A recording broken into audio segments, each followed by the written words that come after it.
we found some Ford documents. Dateline took the Ford memos to Michael Brownlee, the former director of defects investigation for the government agency that regulates auto safety. After nearly 20 years with the agency, he left in 1997 to become a private safety consultant. And you should know he has testified as an expert against Ford on an unrelated issue. Brownlee is the man who oversaw that same government report Ford has been pointing to for years to back up its claim that drivers, not cars, are to blame. So did that report really close the book on sudden acceleration? Do you still believe that pedal error accounts for all of these cases? No, and that's never been my position. That was not the position of the government. The government's position was that a large percentage of these problems are caused by pedal misapplication. So you're saying that while pedal error may have been the most likely cause, it may not have been the only cause? That's correct. Although Ford says it was no secret and should have been clear from the information it gave the government, Brownlee says there's an important fact about Ford's old cruise control design he didn't know. Were you surprised to hear that the cruise control in millions of Fords was getting power, even if it's off? Yes, that is a surprise to me, and I don't think I was aware of that 10 years ago, and I don't believe our investigators were either. And if the problems are caused by vibration and water, as Cerro claims, could that explain why they might go undetected? Does that make any sense to you? Well, certainly. Water is present in the environment of a vehicle, under the hood and elsewhere. Vibration is a fact of life in vehicles. So that could explain why the evidence would be so hard to find. Well, sure. It heals itself. The water can go away. The water will evaporate. I'm going to throw a switch. While Ford still maintains Sam Cerro's theory requires a combination of failures that's virtually impossible, Brownlee's not so sure. Is this a theory that you looked into when you were investigating this? This is a simpler way for it to fail than that was looked by the government at that time. From a technical standpoint, certainly it's plausible. And that's based not only on Sam Cerro's opinion, but other electrical engineers that I have talked to about this. Brownlee is not endorsing the short-circuit theory, but after reviewing some of the records Dateline found, he says he has a lot more questions he'd like to ask Ford. It makes you think that there is something more substantive to Sam Cerro's theory than just theory. But there's one other lingering question in this mystery we wanted to ask Brownlee about. Even if short circuits in the cruise control could explain why a car would take off by itself, and even if a problem with that plastic dump valve might explain how an engine could stay at full throttle, what about the brakes? Remember that Ford test?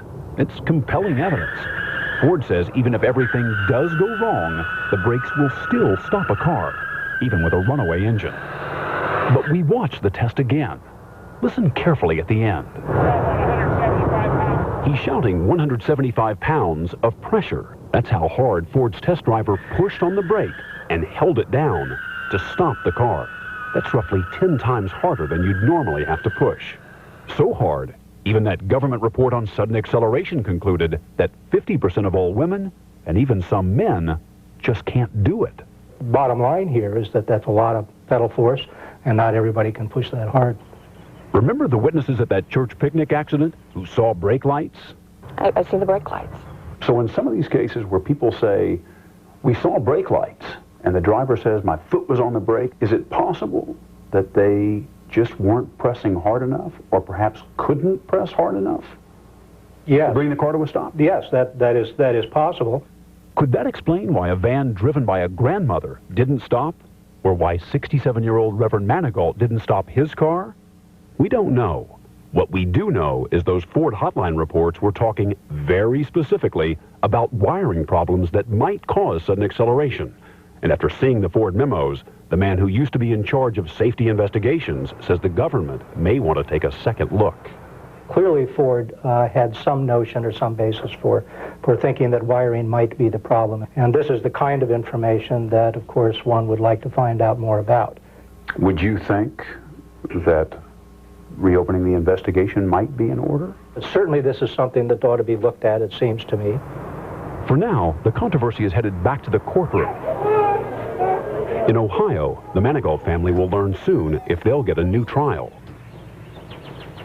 And in the church picnic case, the families who didn't even know about the short circuit theory have gone back to court asking to reopen their case, still looking for answers.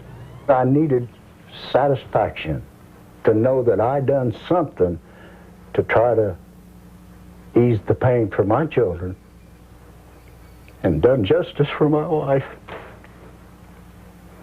And so forth, it hasn't happened.